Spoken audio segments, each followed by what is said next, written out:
যারা সব সময় হাসি মুখে থাকে তাদের অনেক লুকানো কষ্ট থাকে যা কেউ দেখে না।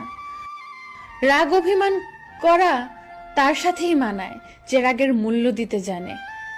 কাউকে মন থেকে ভালোবাসলে তাকে ভুলে থাকার অভিনয় করা যায়, কিন্তু তাকে কখনোই ভুলে যাওয়া যায় না।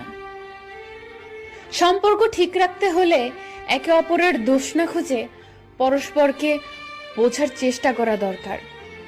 একটা সম্পর্ক শুধু তৈরি করলেই হয় না, সেটার মর্যাদা দেওয়াটাও শিখতে হয়।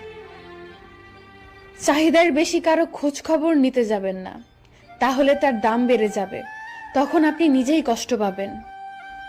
মূল্যবান কিছু হারালেও এতটা কষ্ট হয় না যতটা কষ্ট হয় কাছের মানুষগুলোর পরিবর্তন হলে। যে যত বেশি আশা করবে সে তত বেশি কষ্ট পাবে। ভালোবাসার মানুষের সাথে জীবন কাটানো